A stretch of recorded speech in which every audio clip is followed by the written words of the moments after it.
Hello friends, welcome back to our channel.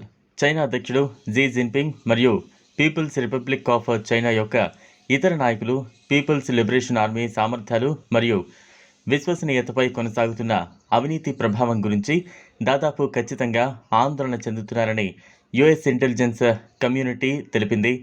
ఇటీవల విడుదల చేసిన అంచనాలో బీజింగ్ 2035 నాటికి పూర్తిగా ఆధునీకరించబడిన జాతీయ రక్షణ మరియు సైనిక బలగాన్ని నిర్మించడాన్ని దృష్టి సారిస్తోందని మరియు పిఎల్జే 2049 నాటికి ప్రపంచ స్థాయి మిలిటరీగా అవతరిస్తుంది అని మార్చిలో ప్రచురించబడిన the annual threat assessment of the US intelligence community అనే ఇంటెలిజెన్స్ నివేదిక పేర్కొంది.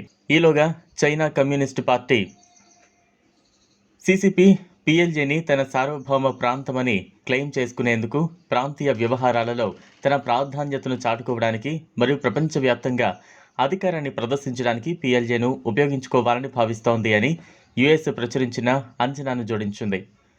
Office of the director of national intelligence ODNI దేశం యొక్క గూఢచార సంఘాన్ని ఏకీకృతం చేసే లక్ష్యంతో 2004లో స్థాపించబడిన యుఎస్ ప్రభుత్వ సంస్థ. అయితే ఈ లక్ష్యాలను చేరుకోవడంలో పిఆర్సీ గణనీయమైన సవాళ్లను ఎదుర్కొంటోందని అంచనా సూచించింది. 2023లో రక్షణ మంత్రితో సహా అత్యున్నత స్థాయి అధికారుల ప్రక్షాళనను పరిశీలిస్తే మిలిటరీ సామర్థ్యాలు మరియు విశ్వసనీయతపై అవినీతి యొక్క కొనసాగుతున్న ప్రభావం గురించి పిఆర్సీ నాయకులు దాదాపుగా ఆందోళన చెందుతున్నారు అని ఇంటెలిజెన్స్ నివేదిక పేర్కొంది. నెలల తరబడి కనిపించకుండా పోయిన తర్వాత లీ షాంగ్ఫు అకస్మాత్తుగా మరియు వివరణ లేకుండా అక్టోబర్ 2023లో చైనా రక్షణ మంత్రిగా తొలగించబడ్డారు. లీ గతంలో సిసిపి యొక్క సెంట్రల్ మిలిటరీ కమిషన్ యొక్క ఎక్విప్మెంట్ డెవలప్మెంట్ విభాగానికి నాయకత్వం వహించారు. లీ స్థానంలో మాజీ నేవీ చీఫ్ డాంగ్ జున్ బాధ్యతలు స్వీకరించారు. గత డిసెంబర్ మరియు ఈ సంవత్సరం మార్చి మధ్య చైనా నేషనల్ పీపుల్స్ కాంగ్రెస్ కనీసం 10 మంది సీనియర్ సైనిక అధికారులను ఆ దేశ జాతీయ శాసనసభ నుంచి తొలగించింది. ఎన్పిసి అనేది చైనా యొక్క అత్యున్నత చట్టాలను రూపొందించే సంస్థ.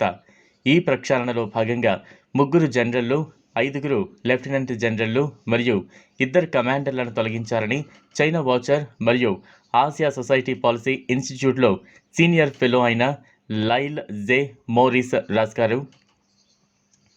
ఎన్పిసి యొక్క స్టాండింగ్ కమిటీ డిసెంబర్ 29 ప్రకటన యొక్క విశ్లేషణలో పిఎల్జే యొక్క రాకెట్ ఫోర్స్ ప్రక్షాళన యొక్క ఆ దశలో శాసనసభ నుంచి తొలగించబడిన అధికారులలో ఎక్కువ మందికి కారణమని వెల్లడించింది. 2వ రౌండ్ ప్రక్షాళన సమయంలో ఎన్పిసి యొక్క స్టాండింగ్ కమిటీ ఫిబ్రవరి 27 ప్రకటనలో పిఎల్జే యొక్క సెంట్రల్ థియేటర్ కమాండ్ యొక్క మాజీ డిప్యూటీ కమాండర్ అయిన లీ బిజాంగ్ జాతీయ శాసన మండలిలో అతని స్థానాన్ని తొలగించినట్లు పేర్కొంది. సెంట్రల్ థియేటర్ కమాండ్ యొక్క బాధ్యతలలో రాజధాని బీజింగ్ను రక్షించడం కూడా ఉంది. అదే సమయంలో చైనా మాజీ రక్షణ మంత్రి లీ ఫాంగ్షు చివరకు communist party central military commission కీలక సైనిక కమాండ్ బాడీ నుంచి తొలగించబడ్డారు.